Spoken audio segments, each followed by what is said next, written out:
ये हमारा जो टॉपिक है ये लास्ट वाला होने वाला है, ठीक है। इसके बाद मध्य प्रदेश की नदियाँ कंप्लीट हो जाएगी। बिना टाइम वेस्ट के हम स्टार्ट करते। जो ड्रेनेज सिस्टम ऑफ एमपी, वहाँ से हमको पढ़ना था मध्य प्रदेश के अपवाद तंत्र से। इसके पहले के सारे लेक्चर अपलोड हो गए, क्योंकि आप लोगों ने कहा है कि मैम 20 से 25 और 30 मिनट का वीडियो उसमें बहुत अच्छे से पढ़ पाते हैं और बहुत अच्छी तरीके से रिविजन कर पाते हैं। तो इतनी ही ड्यूरेशन की आपकी क्लास बना रही हूँ। आप लोग का जैसा भी फीडबैक रहे दीजिएगा, क्योंकि क्लास आपके लिए है तो आपको समझ में आनी चाहिए, आप लोगों को चीज़ें याद होनी चाहिए, आप लोगों को फायदा होना चाहिए, ठीक है। क्या है, किसी नदी के उद्गम स्थान से उस नदी के मुहाने तक जो बनने वाली आकार या संरचना को क्या कहते हैं, नदी का अपवाद तंत्र कहते हैं। कोई नदी मान लीजिए यहाँ से उद्गत हुई है और यहाँ पर ऐसे बहते हुए यहाँ इसका मुहाना है, तो उस नदी के उद्गम से लेकर उसके मुहाने तक जो बनने वाला आकार है उसको क्या कहेंगे, अपवाद तंत्र। क्योंकि इसमें बहुत सारी सहायक नदी आकर मिल रही, फिर इस नदी में सहायक आके मिल रही, जैसे ये एक नदी है, इसमें इधर से सहायक आई, तो ये तरह मिलकर एक चित्र या आकृति बनाती है, जो संरचना बनाती है, उसे क्या कहा है, उसे कहा है अपवाह तंत्र। अलग अलग नदियों का अपवाह तंत्र और अपनी अपनी खासियत है उसकी।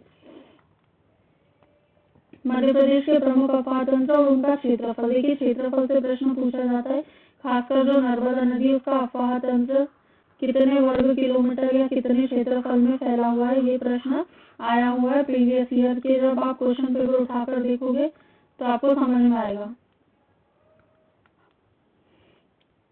गंगा यमुना अपवाह तंत्र। आप बोलोगे गंगा और यमुना तो मध्य प्रदेश में बहती है, लेकिन ऐसा क्यों? देखिए, जो चंबल है, सिंध, बेतवा और केन, ये सारी नदियां जल लेकर कहा जाती है, सारी नदियां जल लेकर जाती है यमुना में। उसके बाद जो टोंस है और सोन है, एक टोंस नदी और सोन नदी, ये दोनों नदियां अपना जल लेकर जाती है गंगा में।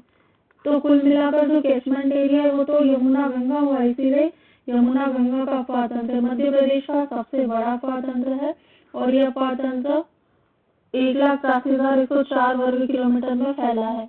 अपवाह में शामिल नदियां चंबल, बेतवा, सिंध, धसान, शिप्रा, टोंस, सोन, केन और काले सिंध। ये टोंस और सोन गंगा में बहती है, मिलती है, बाकी सारी यमुना नदी में जाकर समाहित हो जाती है।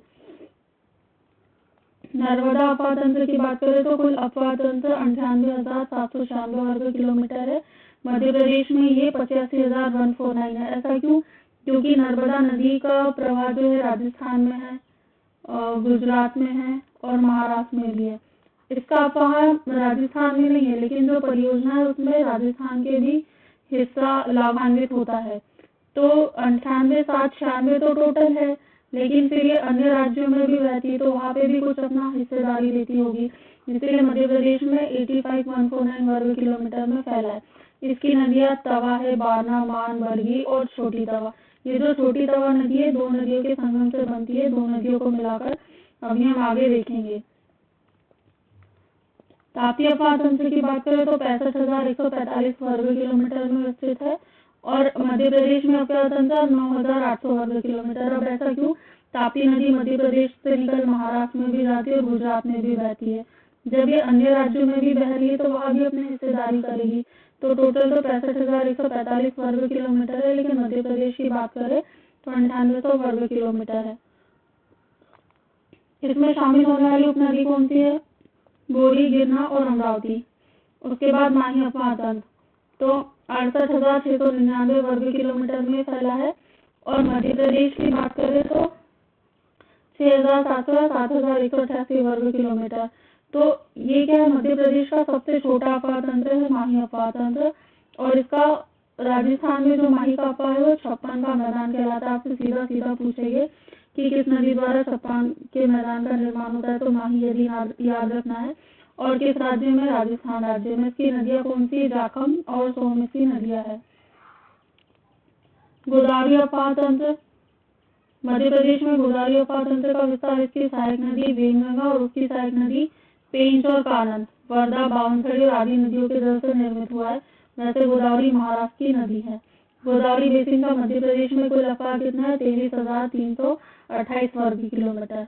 महानदी की बात करें, सॉरी मैंने आपको गलत बता दिया, मैंने आपको बोला कि माही नदी का अपवाह तंत्र सबसे छोटा है, ये गलत फैक्ट है, तो थोड़ा ठीक कर लेना। जो महानदी है इसका सबसे छोटा अफवाह तंत्र है मध्य प्रदेश में, और इसका कुछ क्षेत्रफल आता है, जैसे जो अनूपपुर मंडला वाला क्षेत्र है वहाँ इसकी जो सहायक नदियां है हसदो, ये जो नदियां है वहाँ ये यहाँ पर बहती है।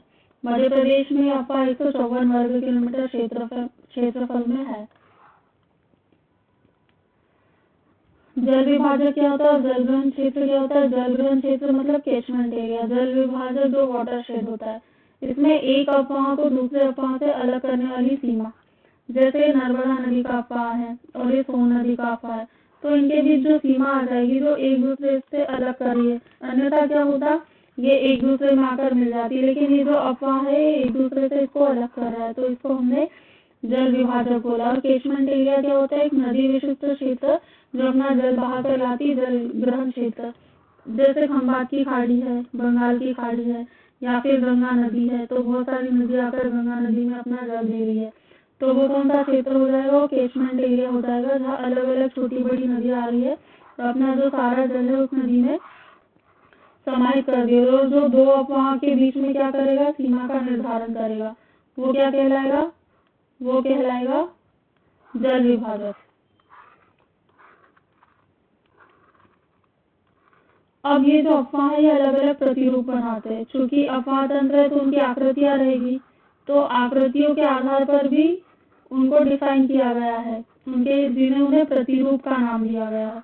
यहाँ देखते हम, एक तो वृक्षाकार अफवाह प्रतिरूप, तो जब अफवाह प्रतिरूप पेड़ की शाखाओं के समान हो तो उसे वृक्षाकार प्रतिरूप, जो पेड़ है उसकी शाखा के समान होना चाहिए वृक्षाकार प्रतिरूप। जैसे गंगा है, यमुना और महानदी, ये वृक्षाकार प्रतिरूप है।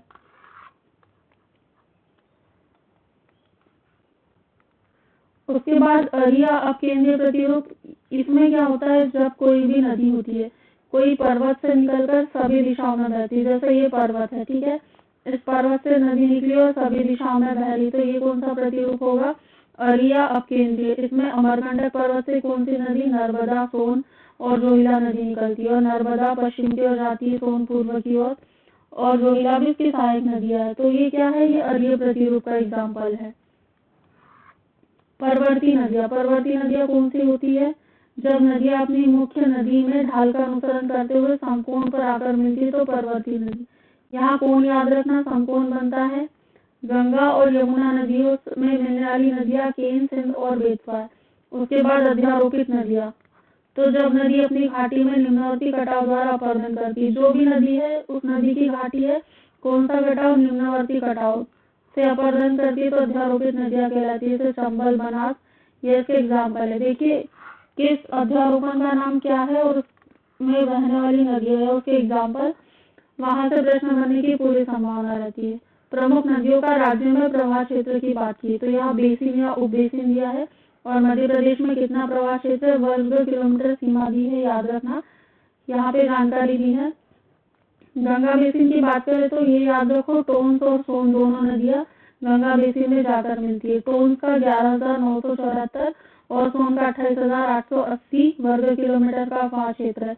जो यमुना में कौन सी नदी जाती है? केन, कुंवारी, सिंध, चंबल, जामनी, पैसूनी, बदहीन, दसान, बेतवा और बघेल।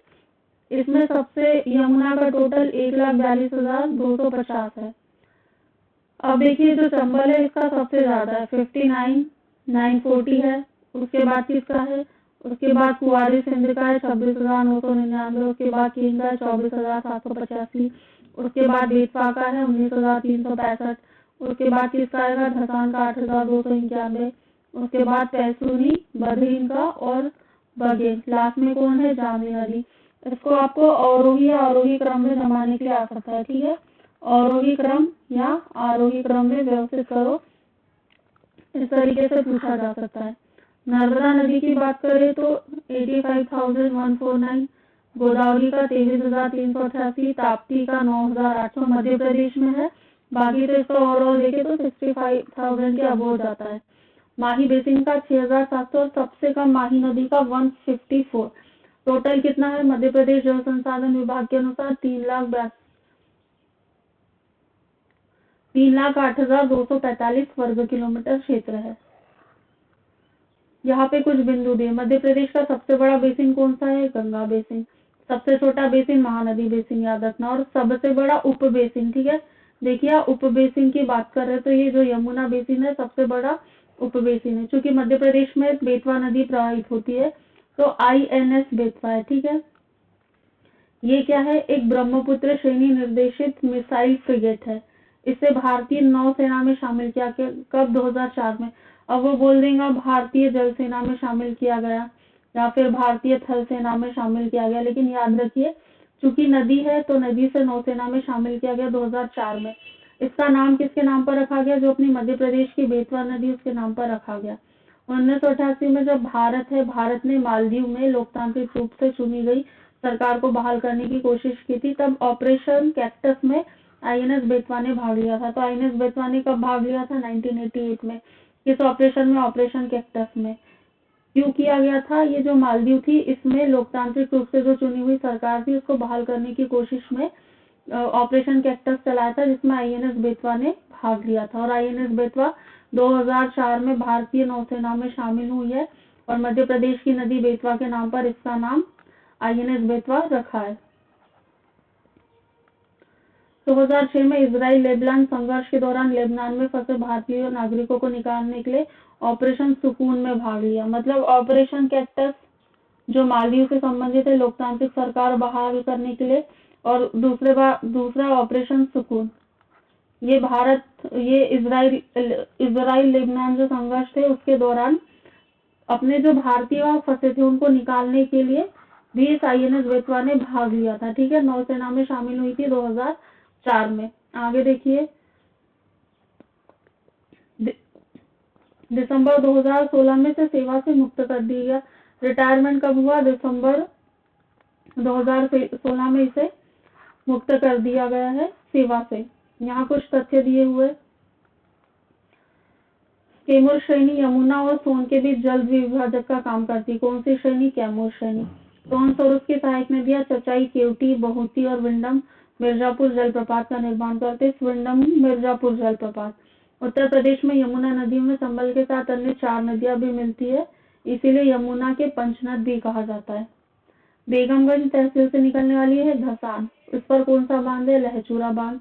नेहरू सेतु ब्रिज सोन नदी पर बिहार के डेहरी पर बना हुआ है। ताप्ती नदी भैंसई की सीमा से दक्षिण पश्चिम की ओर मुड़कर बुरहानपुर के मध्य से महाराष्ट्र में प्रवेश करती है। जो बुरहानपुर है उससे महाराष्ट्र की सीमा लगी हुई है। मेकाल के दक्षिणी क्षेत्र में तांडा नदी पहले नर्मदा की सहायक नदी थी, इसका अपहरण कर लिया। किसने किया, वैनगंगा की सहायक नदियों ने। सोन और उसकी सहायक नदी जालाइत प्रतिरूप बनाती है। देखिए कौन सी नदी किस तरह का प्रतिरूप बनाती है, ऊपर वाले लेक्चर में क्लियर किया था हमने। अब सोन और सहायक नदियों की बात करें तो वो जालाइत प्रतिरूप बनाती है। नर्मदा की सहायक नदी मांडू के निकट कारम या कारोम कंदरा बनाती है। तो आपको ये पता होना चाहिए कि कारोम कंदरा कौन सी नदी बनाती है। वह आपको ताप्ती ऑप्शन में रहेगा, चंबल ऑप्शन में रहेगा। तो सिंपल सा ये याद होना चाहिए, कारोम कंदरा कौन बनाती है, नर्मदा की सहायक नदी बनाती है। कहाँ बनाती है, मांडू के निकट। पन्ना विंध्याचल श्रेणी से उतरने वाली सोनार और टोंस की सहायक नदी समांतर प्रतिरूप का निर्माण करती है। धसान नदी का प्राचीन नाम और मध्ययुग के नाम दशान देश के आधार पर रखा गया है। दशान कौन सा है, विदिशा वाले क्षेत्र को दशान का क्षेत्र कहते हैं। पूर्णा नदी किसकी सहायक नदी है, ताप्ती की। ये प्रश्न पूछा जा सका है। इसका उद्गम कहाँ से होता है, बैतूल के भेजदई के काशी तालाब से पूर्णा नदी का उद्गम होता है। अखरानी की पहाड़ियों और मथार की पहाड़ियों के मध्य नर्मदा गहरी कंदरा का निर्माण करती है। जो असीरगढ़ की पहाड़ी और नर्मदा उसके बीच कौन सा मैदान है, निमाड़ का मैदान है। असीरगढ़ की पहाड़ियों के बीच और नर्मदा के मैदान के बीच। नर्मदा घाटी में एस्टुरी के निक्षेपण से बने शैल समूह मिलते हैं जिन्हें बाग सीरीज कहा जाता है। उसके बाद छोटी तवा नदी किससे मिलती है, आवना और सुक्ता नदी इनके मिलन से बनती है। मुंडला दोस्तयार योजना मध्य प्रदेश और शिप्रा लिंक परियोजना का प्रमुख नाम है। कौन सा, मुंडला दोस्तगार योजना। किसका, जो नर्मदा और शिप्रा लिंक परियोजना है उसका अन्य नाम। यहाँ केन बेतवा की बात नहीं कर रहे, ठीक है, यहाँ नर्मदा और शिप्रा लिंक परियोजना की बात कर रहे। मुंडला दोस्तगार योजना अन्य नाम है। मध्य प्रदेश में भूमिगत जल के विकास का न्यूनतम स्तर देखिए। भूमिगत जल का विकास मतलब कम हुआ है अनूपपुर। अब भूमिगत जल के विकास का अधिकतम स्थल रतलाम 126%। मतलब यहाँ बहुत ज्यादा भूमिगत जल का दोहन कर लिया है इन्होंने, इसीलिए कुछ जिलों को काले जिले भी घोषित किए गए। कौन कौन से मालवा के जिले काले जिले घोषित है? इंदौर है, मंदसौर है, शाजापुर और रतलाम, ये 4 जिले हैं। इसमें भूमिगत जल का बहुत अत्यधिक दोहन किया गया। ये टेबुलर फॉर्म है मध्य प्रदेश की नदियां। अभी तक हमने जितनी भी थ्योरी पढ़ी है पूरी इसमें कंसाइज है। जैसे नर्मदा है तो उसका उद्गम अमरकंटक, अनूपपुर, खंबात की खाड़ी में जाकर मिल रही 13-12 किलोमीटर। मध्य प्रदेश में कुल लंबाई 1077। शिवपुरी, रेवा, नामोदास अन्य नाम। शिवपुत्री नाम है और जबकि शिव की बहन जो है शिप्रा नदी को कहा जाता है। उसके बाद चंबल की बात करें तो महू, जाना, पाव पहाड़ी जो इंदौर से निकल रही है। यमुना में मिल रही है, इटावा जिले में यूपी में आता है, 965 किलोमीटर। बनास, पार्वती, काली सिंध, शिप्रा, कूनो सहायक नदी है। बीहड़ का निर्माण करती कामधेनु, चर्मावती, नित्यवाही इसको कहा गया है। सोन नदी अमरकंटक, अनूपपुर से निकलेंगी, बिहार में मिल जाएंगी, पटना में, दानापुर पहाड़ी में। 780 किलोमीटर। जोहिला, रिहन, गोपद और कोल इसे नंद नाम से जानते थे प्राचीन काल में। ताप्ती नदी मुल्ताई से निकल के खंबात की खाड़ी गुजरात में जाएंगी, 724 किलोमीटर। गिरना, बोरी, पंजारा, अमरावती, अरुणा, पूर्णा के बारे में अभी बताया। काशी तालाब से निकलती भैंसदेई से। और ताप्ती नदी के किनारे बुरहानपुर, भुसावल और गुजरात में सूरत है। भुसावल महाराष्ट्र में आएगा, बुरहानपुर एमपी में आएगा और सूरत गुजरात में आएगा। बेतवा जो है कुमरा गांव, रायसेन। यमुना नदी हमीरपुर उत्तर प्रदेश, 590 किलोमीटर। बीना, धसान, जामनी सहायक नदी है। बेतवा नदी को बुंदेलखंड की गंगा कहा जाता है। उसके बाद में माही नदी। माही नदी मिंडा गांव, धार से, खंबात की खाड़ी गुजरात से, 583 किलोमीटर। सोम, चाप, अनास, जाखम, मोरेन और माही नदी को आदिवासी गंगा कहा जाता है। वेनगंगा, मुंडारा गांव, सिवनी, गोदावरी महाराष्ट्र में मिलेंगे, 569 किलोमीटर। पेंच, वर्धा, कानन, प्राणहिता और वर्धा और वेनगंगा का संगम प्राणहिता कहलाता है। वर्धा नदी काली जो बैतूल है उसके वर्धन शिखर से और पहाड़ी कालीभीत महाराष्ट्र में जो वेनगंगा में मिल जाती है। प्राणहिता संगम है वर्धा और वेनगंगा का जो कहलाता है। 525 किलोमीटर लंबाई। वेनगंगा, मधु, बेम्बाला सहायक। और महाराष्ट्र में क्या है? 2 आश्रम, एक पवनार और सेवाग्राम। ये आश्रम इसी वर्धा नदी के किनारे स्थित है। सिंध की बात करें तो लटेरी विदिशा है ना, मैंने बताया था लुटेरों को दिशा का पहले ही ज्ञान होता है। ये उत्तर प्रदेश में मिलती है यमुना नदी में, जालौन के निकट, 470 किलोमीटर। सिंध नदी गुना और अशोकनगर जिले के बीच सीमा बनाती है। अब इन 2 जिलों के नाम याद होने चाहिए, गुना और अशोकनगर। क्वारी, महुअर, पाहुच, चौपन सहायक नदियां। फिर केन, पेंच, शिप्रा, तवा, टोंसिया, तमस। देखिए टोंसिया तमस पर कौन सा जलप्रपात है? पूर्वा जलप्रपात। बीहड़, महाना, बेलन सहायक नदी और उत्तर प्रदेश में गंगा में मिलती प्रयागराज में। तवा नदी महादेव हिल्स, होशंगाबाद जिले से निकलती है। नर्मदा की सबसे सहायक है तवा, 172 किलोमीटर। और नर्मदा नदी बांद्राभान में जाकर मिल जाती है। देनवा, मालिनी, माचना, सुक्तवा सहायक है। शिप्रा की बात करें तो इसे मालवा की गंगा कहते हैं। खान, गंभीर, सरस्वती सहायक नदी 195 किलोमीटर और चंबल नदी पे मिल जाती है मंदसौर में। काकड़ी बर्डी इंदौर से निकलेंगी। पेंच, जुन्नारदेव, छिंदवाड़ा से। द जंगल बुक का जो मोगली उसका गांव आमोदागढ़ पेंच नदी के किनारे बताया गया है। फुलबेहरा, बोदरी इसकी सहायक नदी है, 197 किलोमीटर। और कानन नदी महाराष्ट्र में जाकर मिल जाती है।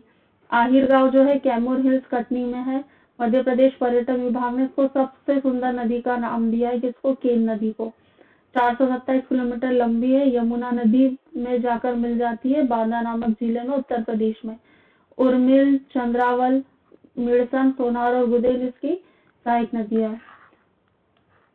एक बिंदु दिया है यहाँ पर कि तवा नदी का जो वास्तविक उद्गम है चेर, कठारी, महादेव हिल्स, छिंदवाड़ा है। ठीक है, ये ऐसा वास्तव में है लेकिन आयोग ने किसी प्रश्न में नहीं माना होगा। जब किसी वर्ष का प्रश्न पत्र दिया हुआ कोई परीक्षा करवाई होगी उसमें उन्होंने आंसर होशंगाबाद माना होगा, तो आपको होशंगाबाद ही याद रखना है। ठीक है, चलिए थैंक यू। हमारा जो रिवर्स था एमपी की रिवर्स वो कंप्लीट हो गई है। ये फाइनल पार्ट है। इसके बाद जो अगला वाला लेक्चर है वो आपको मिल जाएगा। Thank you so much.